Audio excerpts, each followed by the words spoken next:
Good evening and thank you to everyone joining us today. We welcome you to the first in the series of webinars presented in conjunction with the Indian Heritage Centre's recently launched special exhibition, Sikhs in Singapore, A Story Untold. This exhibition has been co-created with the Sikh community in Singapore and focuses on the history and culture of the Sikhs. To complement the exhibition, this series of webinars introduces various facets of the Sikh community's heritage from the Indian subcontinent and Singapore. Academics and experts will share lesser known aspects of the community's history and culture through these talks, which will be held every month. Today, we are joined by Amardeep Singh, who will be bringing us along on his journey tracing Guru Nanak's travels. And moderating this session is Simranjeet Singh. Simranjeet Singh is the CEO of Gardan Health Asia, Middle East and Africa, a cancer diagnostics company. He has 15 years of senior management experience in Asia Pacific, working with biopharma, diagnostics, and medical device companies for their R&D, business expansion, and growth strategies for the region. He also sits on the board of the Oversight Committee for the National Health Innovation under the Ministry of Health. His passion for movies has allowed him to be involved as an associate professor for a Hollywood film, Hotel Mumbai, and as an executive producer for an award-winning documentary, The Saint Soldier, the story of the first Sikh in Singapore, Bhai Maharaj Singh. Simran is an active volunteer and a well-known face in the Sikh community and currently serves on the Central Sikh Gurdwara Board and the Sikh Advisory Board. Simran, could I invite you to introduce today's talk and our speaker today as well, please? Thank you. Thank you, Malvika, for the introduction. Sat Sri Akal, everyone, and welcome for today's talk entitled On the Trail of Guru Nanak. Guru Nanak, the first Sikh Guru or teacher of the Sikh faith, traveled vast areas on his quest to seek and impart spiritual wisdom. In the 16th century, his travels covered a region which today comprises 9 countries: Pakistan, India, Bangladesh, Sri Lanka, Saudi Arabia, Iraq, Iran, Afghanistan, and China. To break barriers across faiths by engaging in spiritual dialogues, Guru Nanak visited more than 150 Islamic, Sufi, and Hindu sites. Amardeep Singh will share his insights into Guru Nanak, his travels, and his lives as he retraces his steps through these 9 countries. Amardeep Singh spent 25 years in a corporate career, heading Asia Pacific region at American Express for revenue management. In 2014, he embarked on a path to document lost legacies of the Sikh community in challenging geographies. He authored 2 books, Lost Heritage, The Sikh Legacy in Pakistan, and The Quest Continues, Lost Heritage, The Sikh Legacy in Pakistan. He also produced 2 documentaries on the remnants of the Sikh legacy in Pakistan. He is currently engaged in producing the multi-episode documentary Allegory, A Tapestry of Guru Nanak's Travel, which has been filmed in 9 countries. It's been an amazing journey, and we will be able to find out more about it through the presentation. We will have a discussion and a Q&A session after the talk. You may leave your questions for the speaker using the Q&A button on your screens. With that, over to you, Amardeep. Thank you, Simran, and thank you to the India Heritage Center team for giving this opportunity to present at this session, which is in a part of a series of the Singapore community, the Sikh community's presence in Singapore under the exhibition called A Story Untold, Sikhs in Singapore. So thank you so much. I'm humbled to be given an opportunity to talk about Guru Nanak, who's associated with the Sikh faith. But Guru Nanak is a towering, charismatic personality. And the more we walked his path,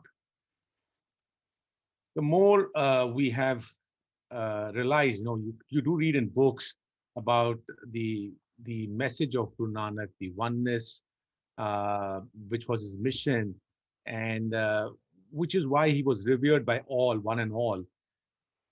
But over the period of time, that happens with all the faiths, the construction of boundaries and hardening of thoughts and processes tend to kind of divide communities and people, although Guru Nanak is an expression that is beyond divisions, right? So as we walked on his path uh, in this making of allegory, a tapestry of Guru Nanak's travels, one thing has been very clear. We've been able to get so much of past data in terms of visual sites and understanding the intangible understanding, which makes us believe clearly that it's probably wrong to term Guru Nanak as the founder of Sikh faith. He was a man who was charismatic. He was a reformist. He was much ahead of his time. 550 years back, for a person to talk about women's empowerment, which really the Western world is talking in present times, he was talking about it 550 years back, right? There's so many aspects of Guru Nanak which are relevant in today's world, and he was a reformist much ahead of his time. So therefore, I do not associate him with just with the Sikh faith. I associate him with humanity. With that, let me start off my presentation. I've got a presentation which I'll walk you through. I'll just share my screen here. Give me a minute.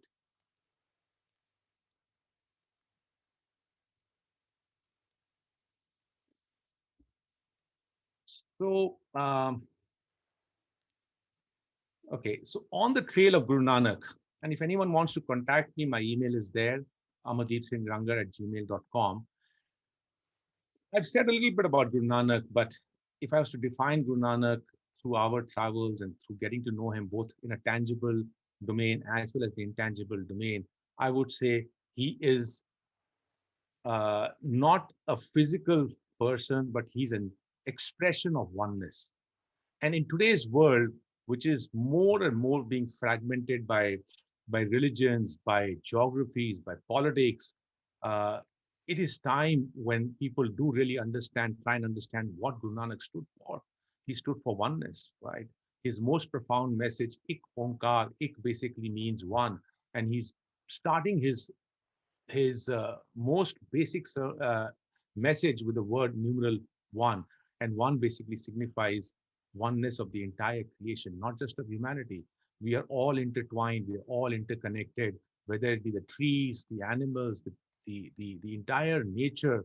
And in some ways, one reflects what we are going through as a pandemic, as mankind pushed the envelope so hard to an extreme that the nature is responding back and telling us. And therefore, we are one, and we have to be mindful of our existence as one single unit, right?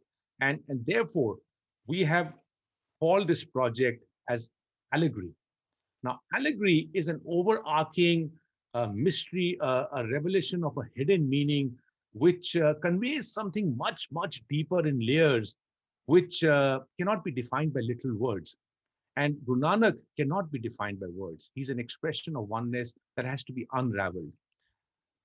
Guru Nanak to us is a free-spirited reformist, a charismatic person.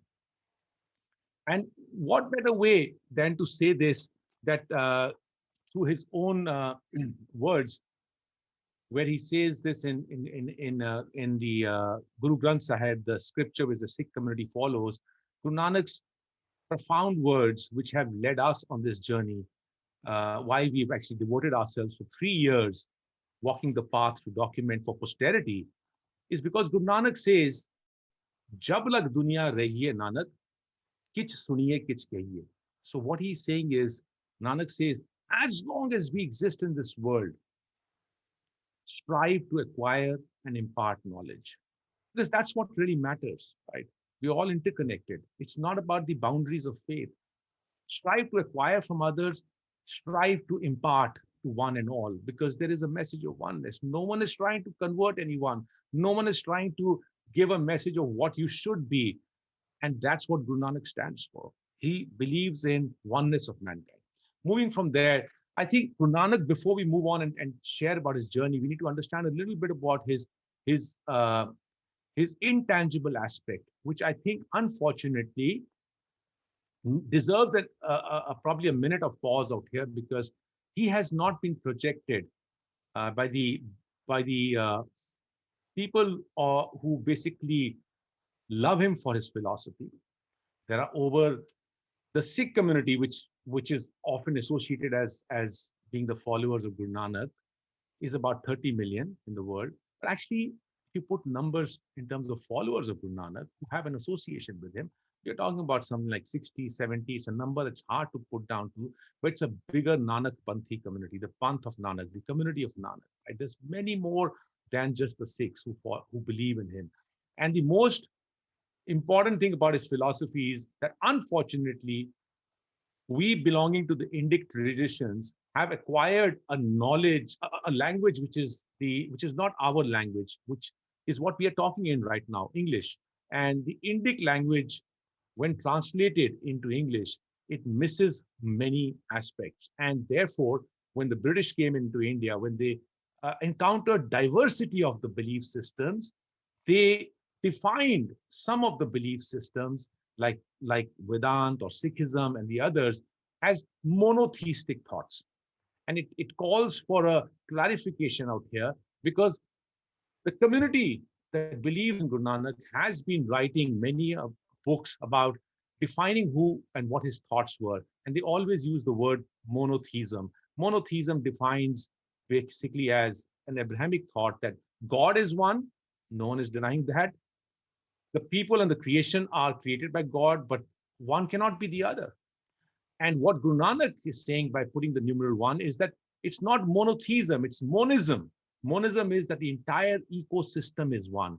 And therefore, with that perspective, what he says is, again in Gurmukhi, in Gurbani, which is in the Guru Granth Sahib, the scripture that the Sikh community follows and many others follow who believe in Guru Nanak, he says, "Chhe ghar, chhe gur, chhe updes, gur gur eko ves anek, jai ghar karte kirat hoy, so ghar raak vadhai hoy." I'll explain this. What Guru Nanak is saying, he's an advocate of diversity and he's an advocate of oneness. What he's trying to say here is that the Indic philosophical system, and he talks from an Islamic point of view, he talks from many other thoughts, philosophical thoughts perspective, but I'm just picking up the Indic thought, which is the Indian traditions, which were anchored from a philosophy perspective into 6 Indic philosophical thoughts, which go by the names of schools of thoughts like Vedanta, you go by Mimamsa, Sankhya, Yoga. There are 6 schools of thought, right? And what he's saying is there are these 6 thoughts that are existing, and there are 6 leaders of that, 6 teachers of that, and there are 6 philosophical propositions of these school of thoughts, right? But what he's saying is the teacher amongst all these teachers of the 6 philosophical systems is basically one. And that one, if any of these homes recognizes, I basically sacrifice myself to that home. And that's the beauty of Guru Nanak, because he's accepting the diversity amongst this oneness. And he's trying to say that no one is unique, no one can claim that you're better than the others, accept everyone for who they are. And in that process, what you basically say is that it's the monism that everything is one. I'll move on defining Guru Nanak's life. Now, Guru Nanak was born 550 years back in the year 1469. I'm just laying down because our topic out here is about the travels of Guru Nanak. And so therefore, I'm going to focus on that aspect alone.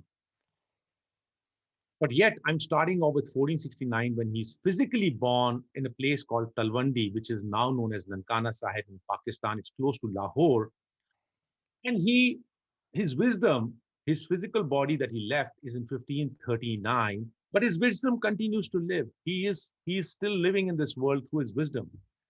So this is not literally his life being defined in 1469 to 1539. This is just the bodily life that we're talking about. His wisdom continues, but it's really at the age of 20 years because he traveled far and wide. And from an Indian tradition point of view, I was born in India. I've educated there, but I've always wondered, that in India, we talk about Alexander, we talk about Yun Xiang, we talk about many travelers. We even are taught about Christopher Columbus going to America, right? We talk about people who traveled, who explored. But here's one person from the Indian subcontinent, which is the undivided India. He was born in Pakistan, which was earlier the Indian subcontinent. There was nothing like India at that time, but the subcontinent where the traditions and cultures were porous. And here's a person who traveled more than many of the people that we are being taught about. And his mission was humanity, oneness. And yet, in the Indian system, when I was studying there, no one really tells us about this. And that's what is driving us to say that we need to actually document his life in a manner. If if if big production houses can make a life journey about Columbus, about Alexander, and the other Yun Xiang, why not about Nanak, who had no personal motives, who was basically there for the mankind, right?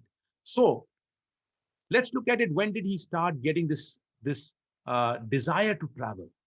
It's the documented traditions say that at the age of 20 years, he traveled far and wide with his companion, who was basically Mardana. He was from the Muslim faith. Both were from the same village in Talwandi. And he asks him at the age of 20 years that let's go on a travel to experience regions and people of diverse beliefs across the world. And Mardana, who was a rabab player, a pluck instrument player, was keen. He was much elder to him, but he declines at that time because his daughter was to get married, his kids were to get settled. But the thought was there in his mind. And so his life continues to 1504, 35 years of age, when he's employed in Sultanpur Lodi, which is a region in India, in the Indian Punjab. He's employed as a granary keeper, Modi Khana, where he's actually working for Sultanpur Lodi. One day, at the age of 35 years, so he's already going through this turmoil within him, and he's trying to look at the expression of oneness. But what people write, the texts write, is about a revelation.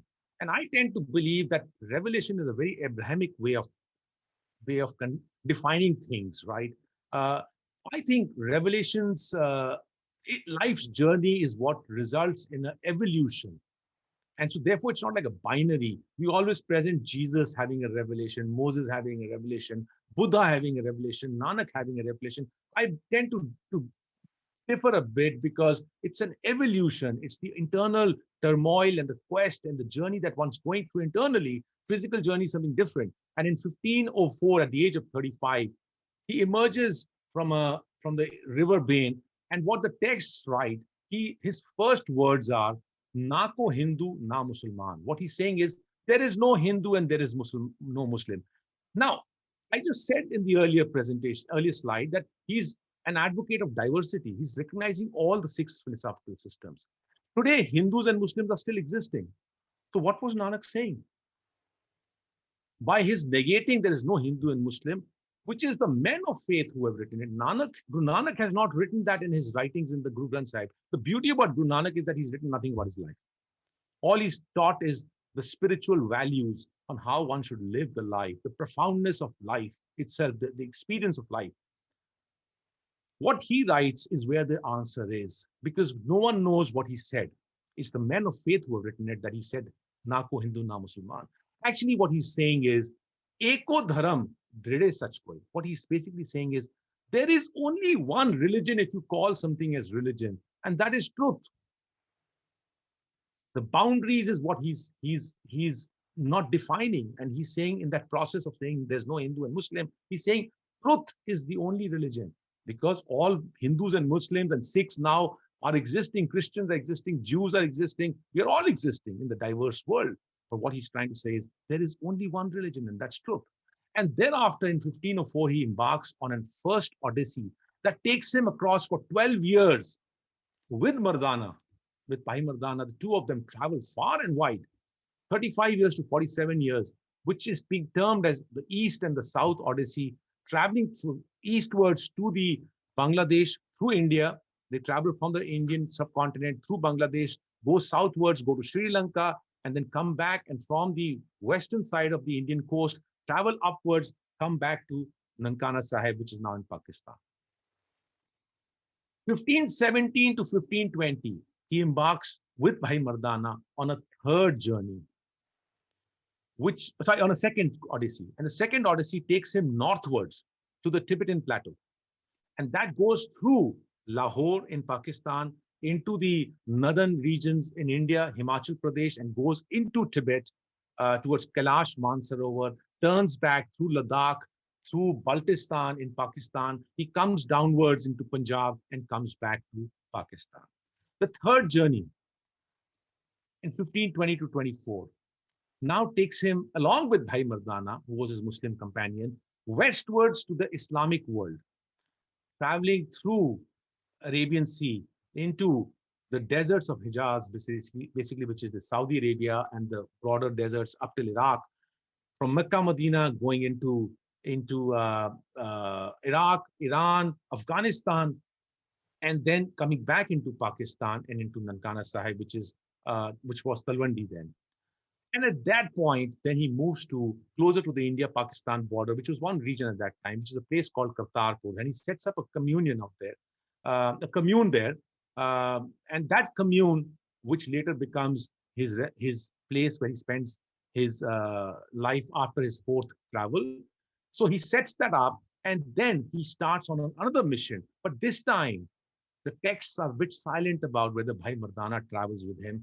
Probably it's at this point that he passes away. He was elder to him.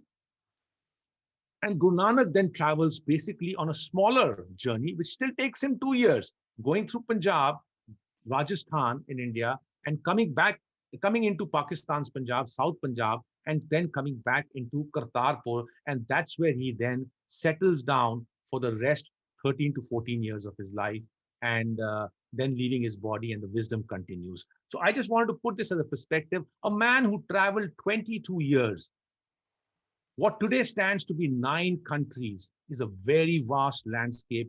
And it's at times one wonders, because we've done this journey, how he would have done it, right, in those times. But that's a separate question altogether, how he would have done it.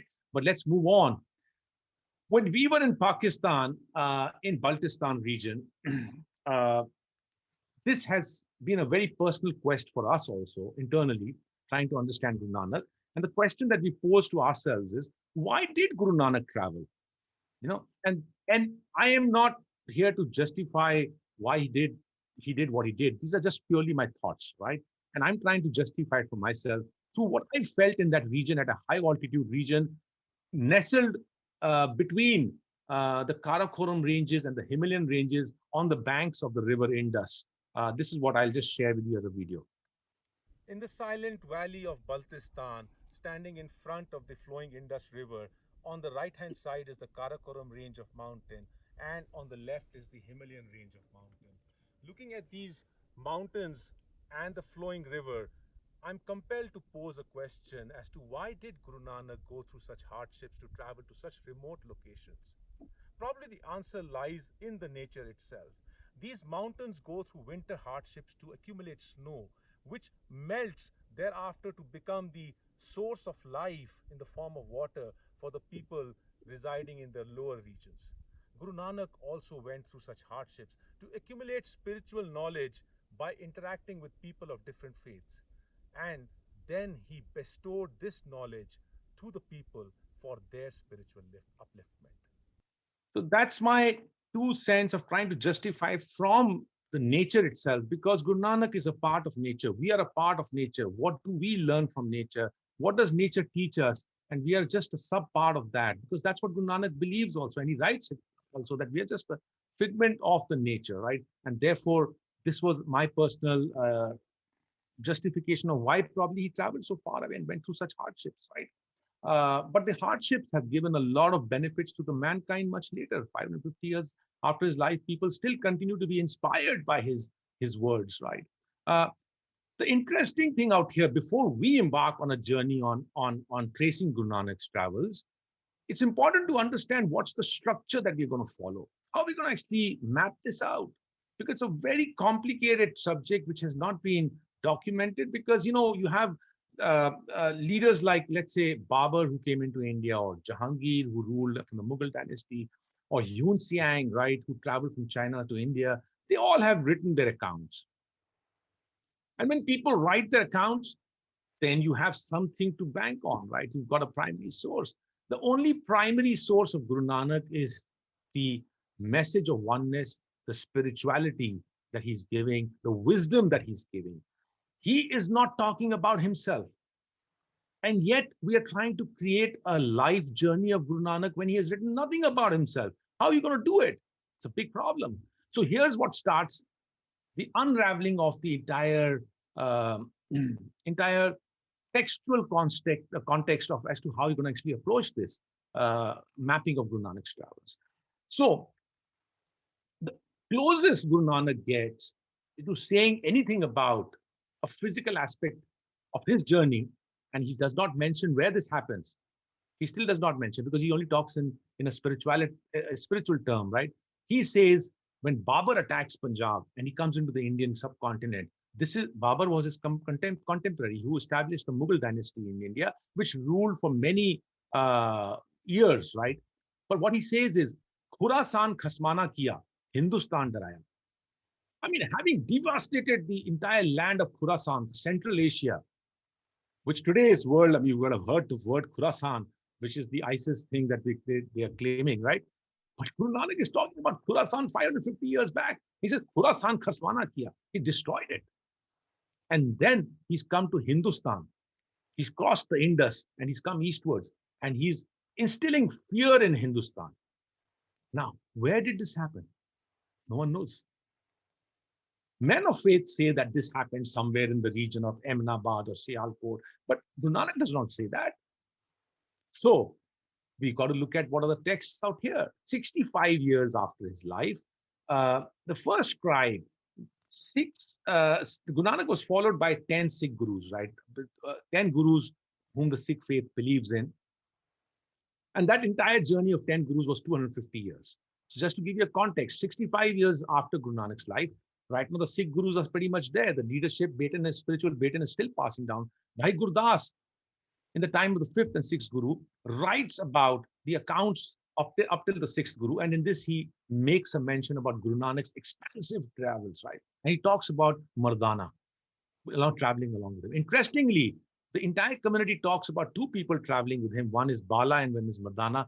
In fact, all the texts, still 150 years, are absolutely silent about this person called Bala. This appears much later. It's basically all the earliest traditions are only talking about two people who are traveling, Nanak, Guru Nanak, and Bhai Mardana, who's his Muslim companion, that's friend, right? So he's talking about Guru Nanak having traveled to Makkah, Baghdad, Sumer, Batala, and so on and so forth. 70 to 100 years after his life, men of faith start writing. Like in the Buddhist traditions, 500 years after Buddha, there are these Jatakas written. They are the source of understanding of the message in the life of Buddha. Similarly, the Janam Saki tradition is written about 70 to 100 years after his life. And these are classified by names in the current context. That time they didn't have any names, but we have classified them as Meherban, B40, Colebrook, Hafizabad. You'll find some English names here because when the British came into Punjab, they took away a lot of our historical treasures, and the B40 is a nomenclature in the British Library. Colebrook is the man who took it to Britain. So these are the various. Meherban is from Punjab itself. Various Janam Sakis, which composite, you call them as the oldest texts. Now, till 100 years, there's no mention of Bala. It's only Guru Nanak and Bhai Mardana's traveling.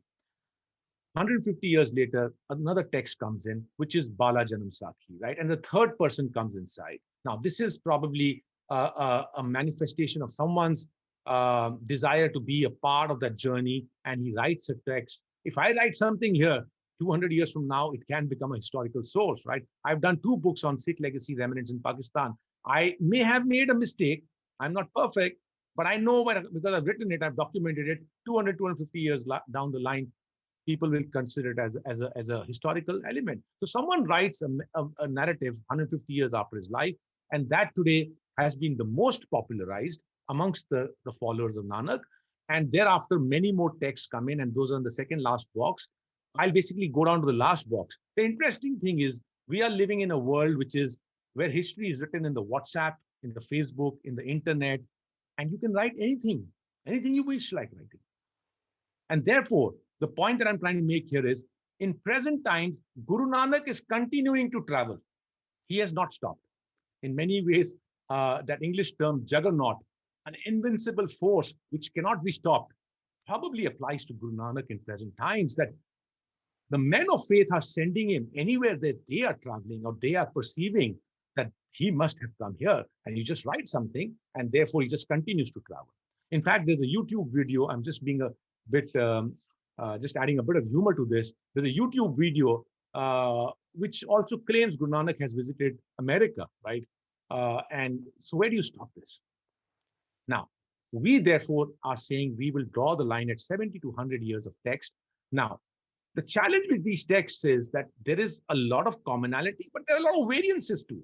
Now, we are not in this journey out here to kind of recreate the wheel, and I'll come and share with you what comes out to be as our reference, but we've drawn a line to the text at about 150 years. That's all we're going to assimilate and take out a rationalized vision of what rationalized understanding of where he has traveled, and then try and recreate that journey. Even if we can do that, I think we would have put forward something for posterity, right? So based on that, where has he traveled? We'll start from Pakistan, where he was born in the Indian subcontinent. He's been to India, Bangladesh, Sri Lanka, Tibet, Afghanistan, Iran, Iraq, and Saudi Arabia. 9 countries. Anything else that people are claiming, I am not going to question anyone's faith, but I can tell you from the texts written up till 150 years, these are the only regions. Beyond that, wherever you want to send Guru Nanak, you're free to send him. But I always say, send his teachings to your heart. That's what is more important, right? Because where he's traveled is a physical travel. And why are we doing this physical travel? Because we're trying to understand the most intrinsic thing of the allegory of Nanak we're trying to understand. Now, what does it take to first do this? So we'll take this map of where I've shaded, this is a huge landscape.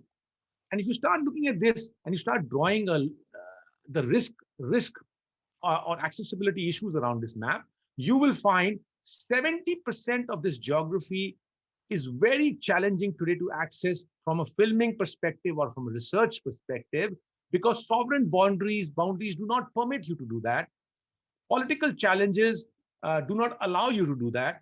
And you will have to take life risks to do this, right? And one has taken life risks with this team to do this, to basically go and tell the story of Guru Nanak, which is beyond the temples, beyond the gurdwaras, which the Sikh community believes are a representation of Guru Nanak. I have, with all due respect, gurdwaras are there which have been made much after Guru Nanak's life, but Guru Nanak did not travel to any of the gurdwaras. And gurdwaras here, for the people who are not of the Sikh community, from the Sikh community who are on this presentation, I just want to clarify, gurdwara, I might use this word again, represents the Sikh temple, where the place of worship where the Sikh community congregates. There was no gurdwara in the time of Guru Nanak. He was a person traveling into various multi-faith sites. And these multi-faith sites basically comprised of religions or belief systems that were Islamic, Sufi, Hindus, Jain, Buddhist, born faith, and the Nath-panthis. Today we define faiths in isms, but that time there were no isms, there were porous boundaries, and he was traveling to these various traditions, the faith belief system, and therefore replicating Guru Nanak's life journey is a beautiful opportunity to bring together an interfaith understanding. Now, that interfaith understanding, when you've got the overarching umbrella of what one is saying is oneness, you might have certain things being challenged by Guru Nanak. Being a reformist, he will challenge them. And some people will feel uncomfortable, but he's not challenging anything other than the basic thing that if you're not believing in oneness, then it's time get together and believe in oneness. We are all diverse communities, but we are one. And then the biggest challenge in doing this journey is the significant time commitment, resources. It's a very ambitious project, never has been attempted, and we have managed to do it. But what gave us the confidence to do this, right? Now, I just want to quickly pass through this slide is, since my American Express job, where I'd spent about 25 years in the corporate world, I've embarked on two journeys on the left-hand side, exploration one and exploration two.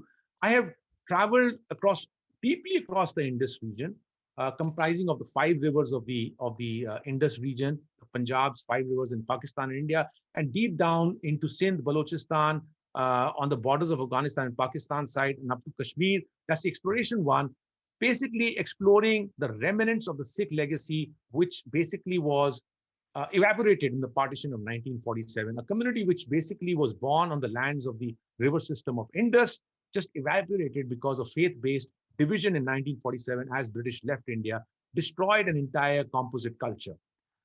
And to me, it was very close to my heart that this needs to be documented. That's the first journey. The second journey, which has happened in phases, I have, at this point of time, I can proudly claim that I've been able to perform the journey of along the Indus River from its source close to Mansarovar to its basin in Karachi in Tibet, and in Karachi at the Arabian Sea. And what have I learned? So these two are very complicated journeys, and the divine has given us that opportunity to do it. What has resulted out of that is in the second, on the right hand side, is the books and the documentaries, which are all books are available on the Amazon, on lostheritagebook.com. Documentaries are there on the YouTube. And it's a very niche segment that I've been devoting myself, but this has given us the confidence. How do you navigate through these complex journeys? How do you navigate and then look for the stories? Because this is not, while you're posing risk to your life, you are not doing academic research where you've got a document to write things on. It's all in your memory. You just store it, because that's what the challenge in these explorations is. It's a stealth mission, literally. And that then positioned us to carry on this journey on Allegory, a tapestry of Guru Nanak's travels.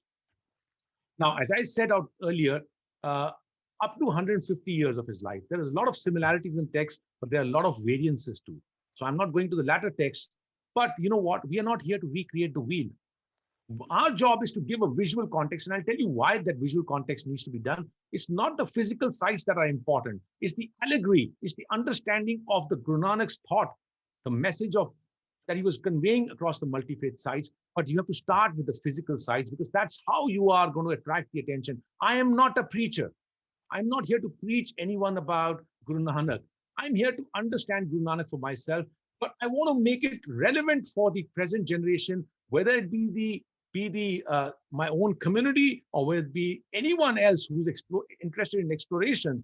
Because when you catch the attention of the people through the sites, which is not restricted to just one community, then you start becoming curious to understand, who is this person? Why was he doing it? What was his motivation? How did he do it? And what's the message he left? Message is an outcome. And that's where we are ultimately trying to come, by unraveling the allegory. But we have to start visually. Otherwise, I can stand in a church or in a gurdwara or a temple. I'm not a preacher. No one's going to hear me. And I'm not here to preach about Guru Nanak, but I want Guru Nanak to be understood. So we are not here to recreate the wheel.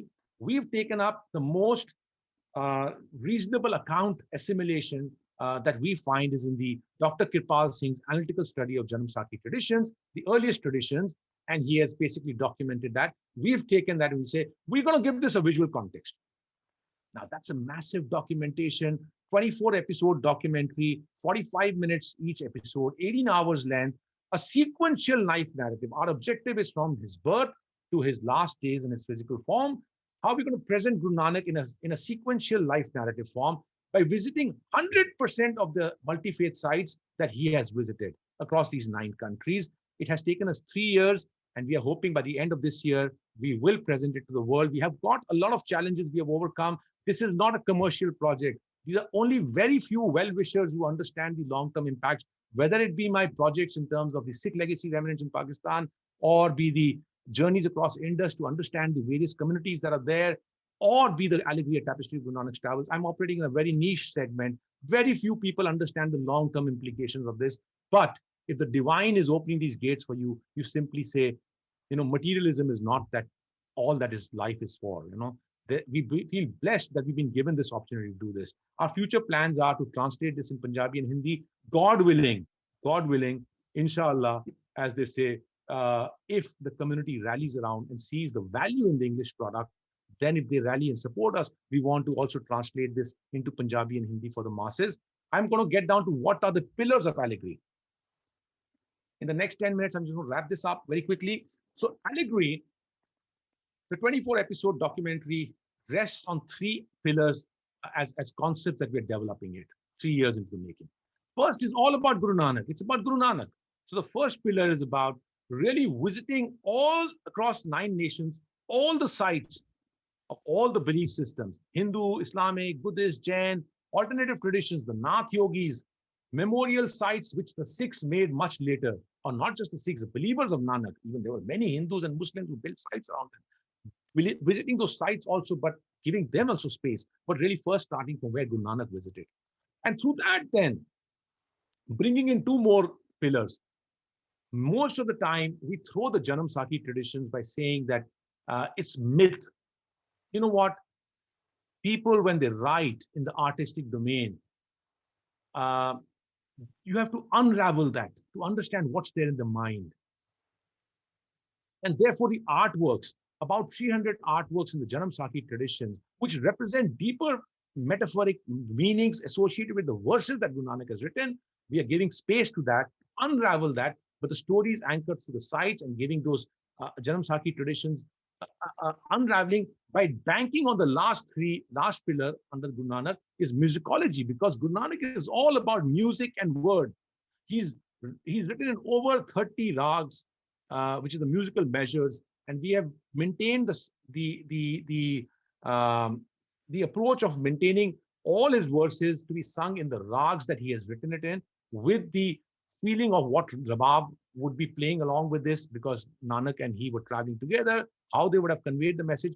But one mythological aspect, what people throw this artwork, I'm giving one example, where Bhai Bardana, and you see a pluck instrument Rabab lying below, and there's a ram standing there next to the Rabab, is a representation in the Janam Sakhi traditions. When he went to the eastern side of India, he was converted by the women who caught hold of him, the believers of Tantra worship, and they converted him to a ram. Now, someone has drawn this, and most of the people in our community just discards this entire work because it's mythology. How can he be converted into a ram? You know, when you read Guru Nanak's verse associated with it, you realize it's not the physical transformation of Bhai Mardana into a ram, but it's that like a ram, like a sheep, which just follows one another, your thought process gets jammed, and that basically becomes a one-way. You're following just someone who's taking you where you've lost the independence of your own existence.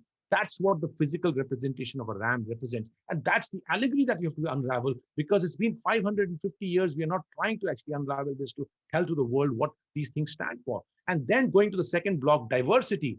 Guru Nanak is all about diversity. He traveled to places where he actually also collated verses from diverse traditions, and all of them find the place in the Sikh tradition, the Sikh scripture, the Guru Granth Sahib. It's not just about Guru Nanak, it's about a teamwork. So 250 years before Guru Nanak, the Sufi saint Baba Farid in Pakpatan, Guru Nanak visited there. He collated his verses and he gave it space inside the Guru Granth Sahib. In fact, the documented traditions in the Sufi tradition, in the Islamic traditions, documented Baba Farid's verses evolved much after Guru Nanak had documented them. Kabir in India is a very well-known bhakti tradition saint. But really, if you understand Kabir's work, Bijak, actually comes much later by men of faith. But it's Guru Nanak's writings in the Guru Granth Sahib which were documenting and giving space to Kabir. So there are about 14 such saints. They may not have met Guru Nanak, because there were some were contemporary and some were before him, but their thoughts met and philosophies met, because that there's a space being given in the Sikh scripture, the Guru Granth Sahib. So therefore, we went into these places, and we've also given these diverse saints a space inside this documentary. And the last piece is we need to tell the story in contemporary time as an explorer. My own soul is in a process of an evolution in this journey. And as it's going through that journey, I'm having reflections to understand who Guru Nanak is, what is he trying to say, where have we deviated, where have we moved away? And those questions, those reflections, as I pose questions, I am not going to give any answers, because I'm not competent to give answers. But I'm looking for the verses of Guru Nanak in the contemporary times, which are going to resound to me through my soul. and give me the answer in the musicology to tell me what Guru Nanak is saying, which is relevant to the contemporary times. So we are trying to make this entire historic documentation, 24 episode series, relevant to the present times. Just moving forward and bring this to end in 5 minutes. Unfurling this narrative. As I said earlier, 70% of the region is today under political divisions where you cannot go and film. Even if you get in there, how will you get inside the sites of various faiths? There are barriers there. Let's take in India. You have to go and Guru Nanak's narrative is in the Jagannath temple or Ujjain temple. How will you get inside? The people or the societies who control these religious sites do not permit you to go inside them to film. How are you going to unravel this? Even if you're posing risk by going into Afghanistan, that's a life you've written off, right? You've taken the risk. But now you've crossed that and you come to a place where life is not at risk. How are you going to navigate through to inside those sites where Guru Nanak had been? World is very different now. And therefore, when we embark, we only ask for grace from the divine to say that, you've made us succeed in our past journeys. Can you please hold our hand and let us live this through, because we really want to do this. And as we went through, I'll give you some examples. India seems to be a relatively easier country, as everyone claims. Though we had got the letters written by the central government, right?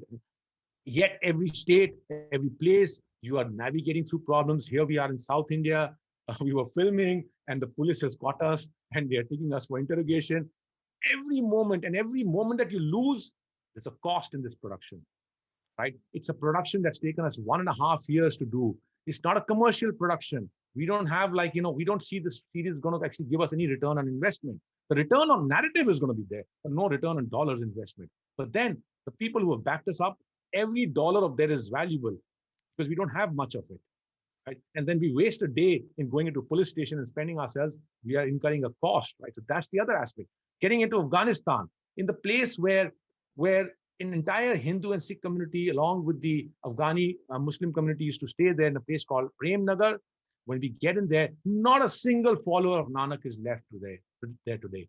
But the beauty is the oneness of mankind. Khalida Begum, with her AK-47, invites her at her home and basically feeds us. And to us, that's the beauty of the whole thing, right? And as we're traveling through this, my beard is all flying all over, and she gives me 1,000 rupees, Afghani rupee at the end, which I refused to take. But then she got very upset because she said, conveyed in Pashto language, he says, this man looks to be a poor man.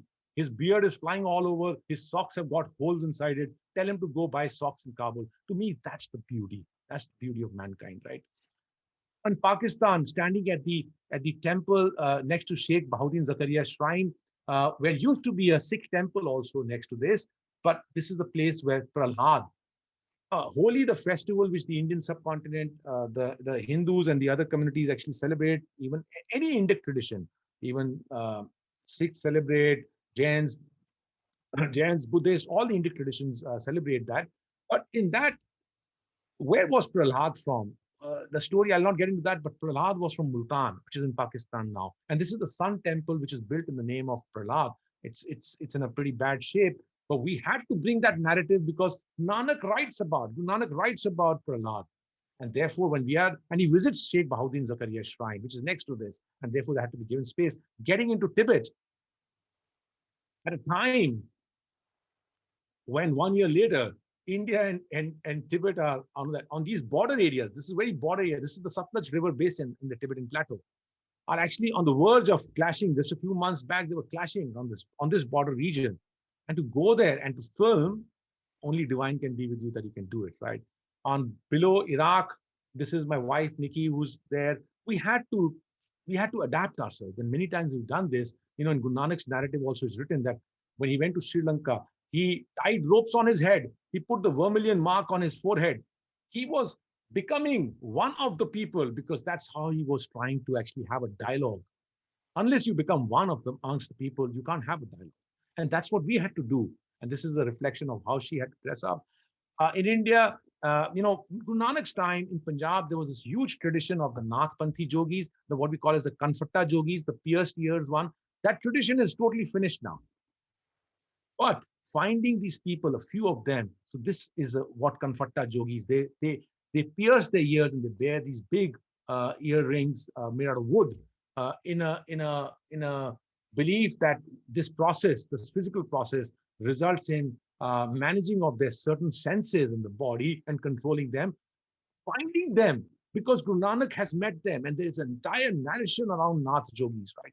And you have to find them to make this document. In Iran, in Mashhad, getting inside the sites like Imam Ali Raza's site where he had been. How do you get inside to film? Only divine can help it, because cameras are not allowed inside, but he did it.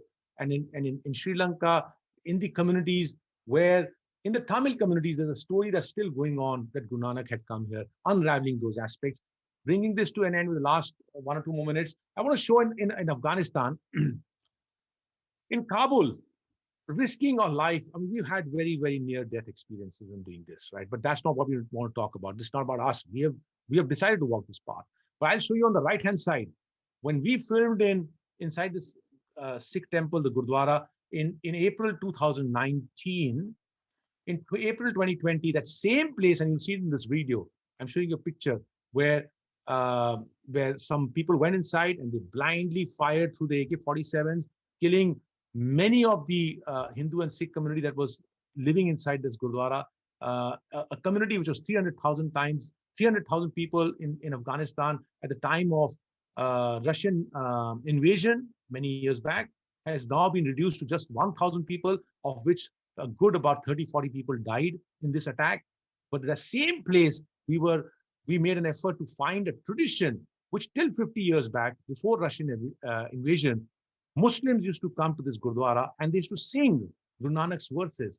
But their descendants have forgotten. And we had to find the descendant of that tradition to find out and help them actually and request them to revive from their memories what they had heard their father. And these people came down and sang for us in the same place, and you'll see it out here.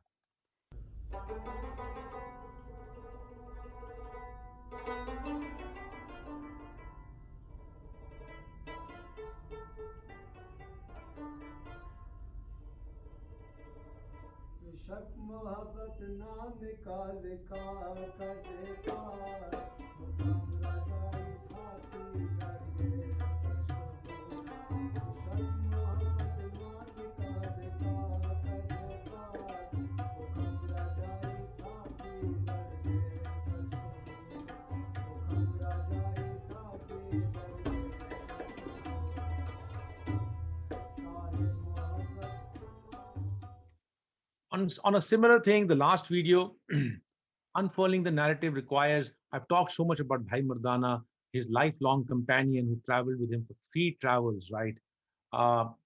Spent about 20 years with him on in the travels, and he knew him much before that, right? A lifelong companion.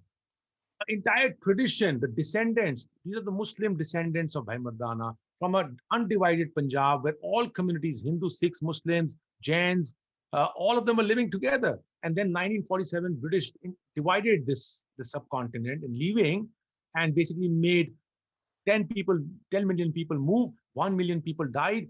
A tradition which was descending from Bhai Mardana, where the Muslim Rababis, as we call them, who would sing Guru Nanak's verses inside the Sikh temples, inside their own small communes.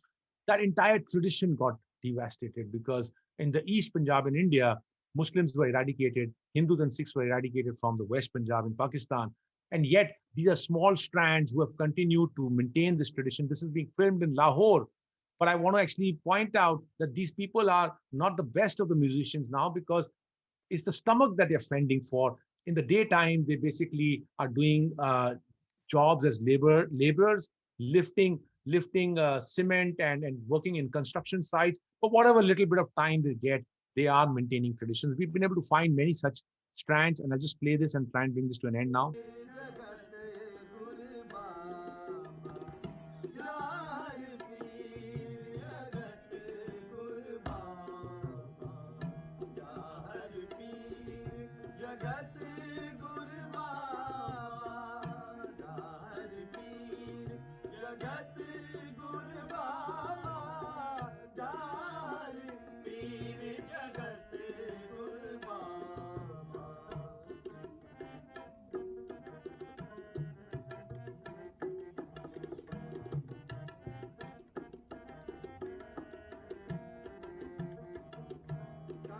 Banaras हिंदुआ रंग बनारस हिंदुआ मुसलमाना मक्का काबा. So from there, I'll just come down to the last slide here. Necessity is the mother of invention. We have navigated, we faced financial challenges, we faced political challenges, we faced time commitment challenges. It's become 3 years of our life dedicated to this project. I don't think the common people can understand what is driving us. We just have belief. We just have very few people around us who supported us, but we've just kept moving forward. We are hoping one day people will realize what's the importance of these narratives and why it needs to be done. Because you can make a commercial movie, 1 hour movie, and throw it out there and make it a box office thing. These are the real crux of the value systems that you have to lead forward for the generations to come, right? And very few people understand this. And we have believed that the divine is supporting us, because we have been able to access all the 100% of the sites in making of this documentary. And look at this, getting visas, overcoming challenges around, literally missing situations, right? But when the corona hit us, we were in India, we were doing the musical recordings of the entire series, the 24-episode series. And on the left-hand side, this was the second day into the recording. This was a long process. And we were in a very controlled environment. And then the corona hit us last year, and the entire country went on a lockdown. We have been always innovating. And we lifted the entire thing, found another person to actually do the recording for us, who was going to be actually adaptive to our needs. And we moved this entire thing to a home studio, which we constructed with mattresses around us to use as sound absorption. And necessity is the mother of invention, and we've done that. And as we come into Singapore, in a huge cost base, in a proper production, you would go into studios to record. You come to my home, you see how we are recording. This is literally inside our storeroom, a setup which has been created, keeping it very minimalistic cost to get things done. So necessity is the mother of invention. A quality product yet can be produced because Guru Nanak is behind this production team, which basically comprises of, the beauty of this team is in the oneness message. It is Hindus, Muslims, and Sikhs coming together. The team is huge. The supporters are huge base, right? And I want to thank all of them. Without the financial supporters, we couldn't have moved forward. But these are the ones who held the cameras and doing the editing piece. I've not mentioned the musicians, and there's a huge structure behind it. But at least the main faces, Vininder Kaur, that's my wife, and Salman Alam Khan. After we finished filming in Tibet, in that moment of joy that we finished it, right? And we are about to leave the country. This is where we were, because it was very hard to film there. So Salman is from Lahore.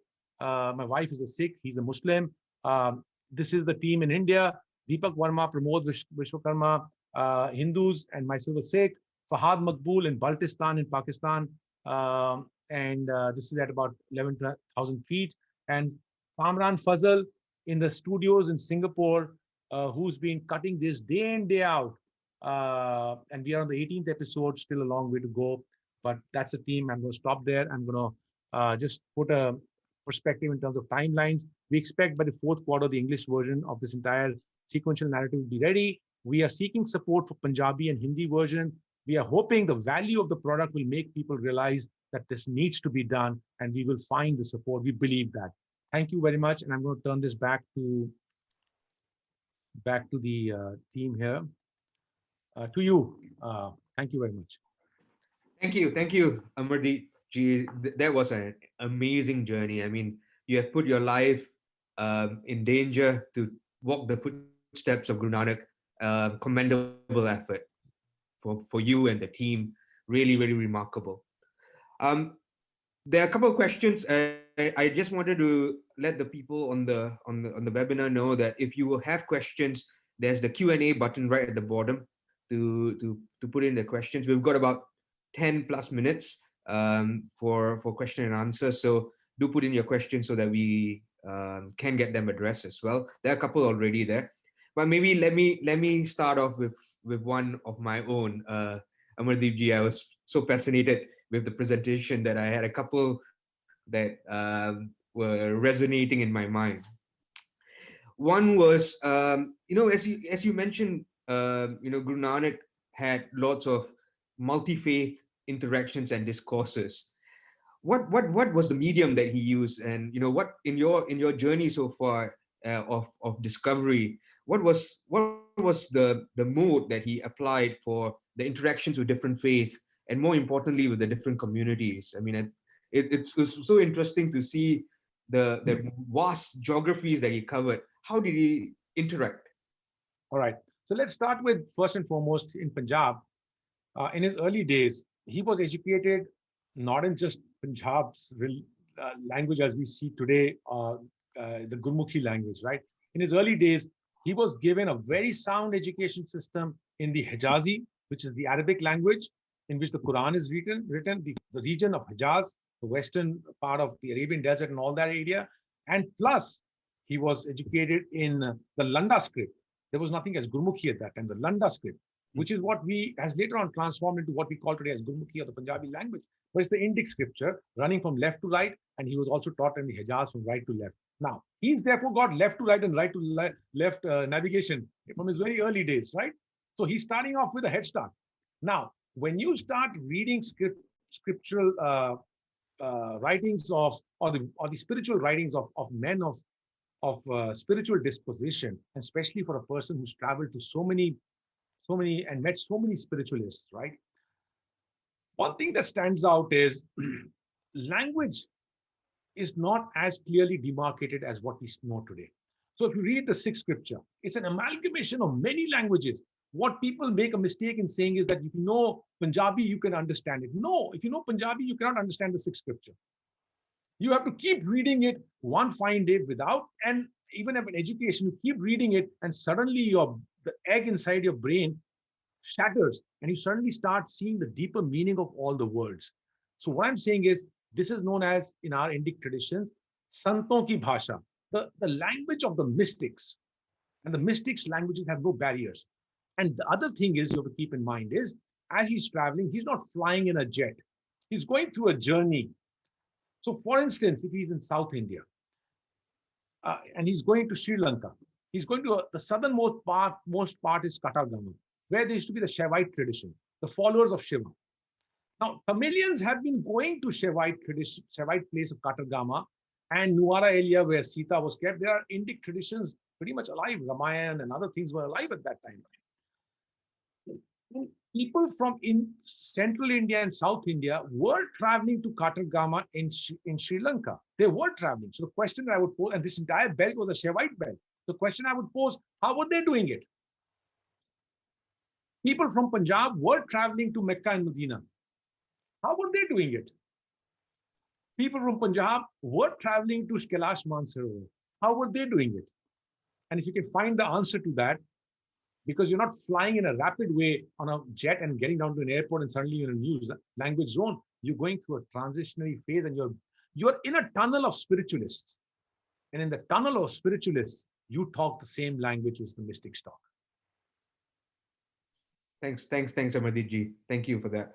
I've got a question from one of the listeners, from Pushan Bardawaj. His question is, the doctrine of oneness was not new in Hindustan at the time of Guru Nanak. Yes, there were deviations from that faith in practice, but why was the need to establish another school of thought in the northwest of Hindustan? There was no other school of thought. It was, oneness cannot be another school of thought.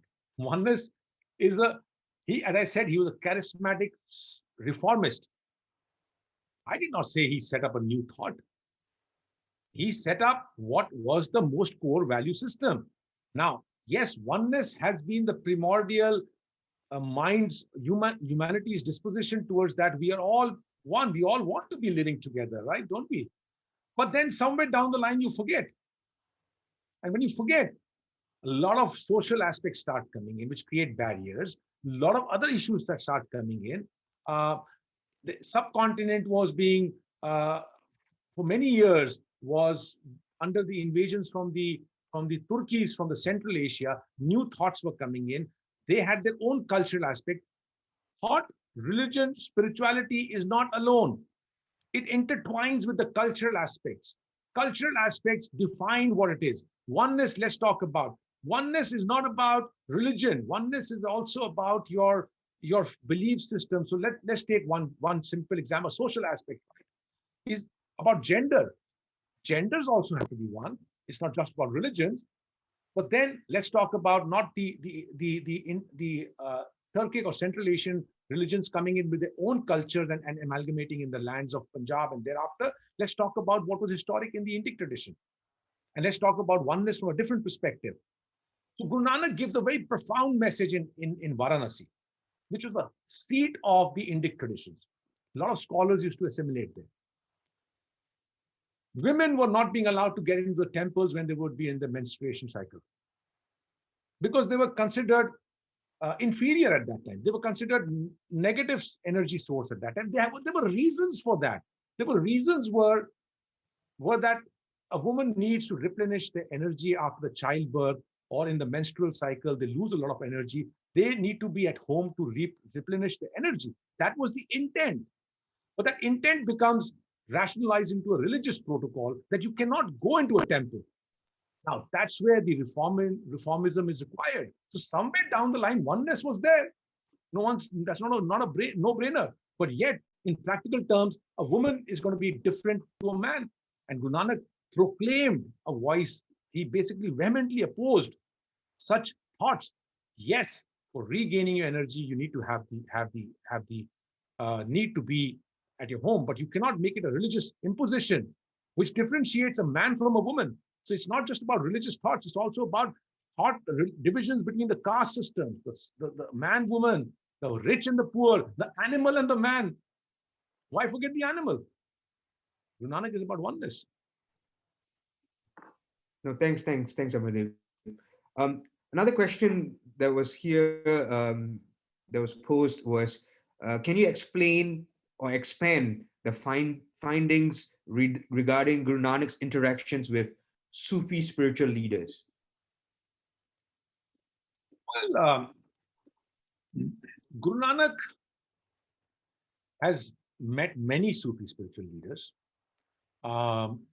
Starting from Punjab itself, he is meeting with from Multan, Bahauddin Zakaria's place.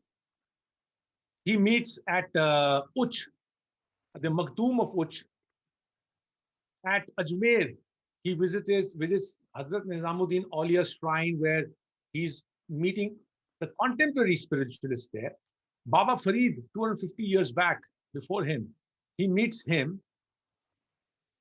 He basically is interacting with various people of various traditions, and Sufism is not one aspect. There's an Islamic aspect. He goes to Mecca, Medina too, right? The point that I'm trying to say is he's met so many of them. When he was in Bangladesh, in Sylhet, he meets the person who has moved from Iran all the way to Bangladesh, and he was also known as Farid out there, because Farid was a generic term. It's not the Baba Farid of Pak Patan. And he basically engages with him also out there. So he engages with a lot of people.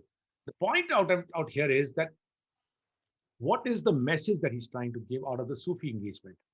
Is it any different than the engagement with what we today call as the Hindu aspect? There was no differentiation. There was no Hinduism, there was no Sikhism, there was no Jainism. These are Indic traditions. I started with 6 philosophical systems, right? And the 6 philosophical systems had various traditions in the Indian aspect. There were Sufi traditions coming from the Western side, and he was amalgamating with all of them. Message was essentially the same. I don't find any difference. He was against ritualism. Ritualism, when he found inside Sufi traditions, he opposed that. What was good, he accepted that. He applauded that. In the Indic traditions, what was good, he applauded that. What was requiring a reformism, he did that. He also went and met a lot of these other traditions, like the Nath Jogis and the many other traditions which are there, the Shaivite traditions, and so many. If you look at the Allegory Tapestry of Guru Nanak's travels, what I hope people will understand is not Guru Nanak, but they will understand the diversity of traditions and strands emerging from a story of Nanak. Lastly, I mean, I think we're coming to the end of the session itself. What would you like to deliver from the documentary on Guru Nanak in contemporary times? What is the takeaway you would want audiences to leave with? You know, the beauty of these projects that I have been thrust into, I'm not doing them. I'm just an instrument of delivery. Because when 25 years or before that, when I was in the education system for good about 20 years, in the school system, in the engineering, in the MBA, and thereafter into the corporate system where I spent 25 years, I'll tell you, the question that you're asking is a question that you used to grapple with all the time. What's your vision? What are you trying to deliver? What are you trying to achieve? What are you trying to communicate? You know, we are now for the last 6 years, I'm living a life of what I would say as the most fulfilling part of the life, where you don't get driven by what are you trying to deliver to the people. Because the moment you start coming in, your ego starts coming in, nothing gets delivered. Right? Very, very well said. You start going in with I'll tell you, every project that I picked up, the 2 books, the few documentaries that I put on YouTube, and this particular project, I tell you, the point that I dread the most is the change between one project to the other project. Because in 6 years, we've done 2 massive books, 3 documentaries, an allegory, a tapestry of Guru Nanak's travels. I can tell you, I'm not doing it to become Dr. Amardeep Singh. Because if I want to do Dr. Amardeep Singh, all these projects would take 15 years to churn, right? And I would need to conform to certain doctorates protocols, and I'm not here to do that. Time is not much. I'm 55 years. I don't know how much more will I live, but whatever little time that I have on this world, it's not about becoming a Dr. Amardeep Singh. It's about following your heart, right? When you follow your heart, what you dread the most is between the projects, that's the valley which comes in, when you lose the purpose of your life. When you're in the corporate world, there is a turmoil, there's a frustration, there is a boss and an environment's frustration, and I've gone through that. But you're running on a treadmill. Every day you get up, you go like a chicken just following, or like I would say that the ram, you know, just following the straight path and just doing that and coming back and doing that. But in this creative space, there is no structure to follow. All you do is you're in the valley when your purpose is lost, and you have nothing else to strive for, and you're just struggling to figure out what's the purpose of your life. And there, the divine seeds a thought. Excellent. And when it seeds the thought, the gates start opening. And when the gates start opening, then you say, am I going to do this for a vision, or I'm going to do it because it has to be done? I think that's the answer. Thank you for that, Amardeep ji. With that, I think we come to the end of the session. I hand it back over to Malvika. Thank you, Amardeep and Simran. And Amardeep, you've really taken us on a truly enlightening journey this evening. And thank you for our audience for joining us this evening, and Simran for leading this engaging discussion as well. As this is a monthly series, I do hope that everybody can join us next month. This series will run until September. So please watch out for updates via email and our PTIX and Facebook pages as well. As I mentioned at the start, this lecture has been presented in conjunction with Sikhs in Singapore, A Story Untold, which is our special exhibition that runs until now at the Indian Heritage Center until the 30th of September. So please do visit us as well. Thank you and have a very good evening. Thank you so much for giving me the opportunity. Appreciate that. Bye-bye.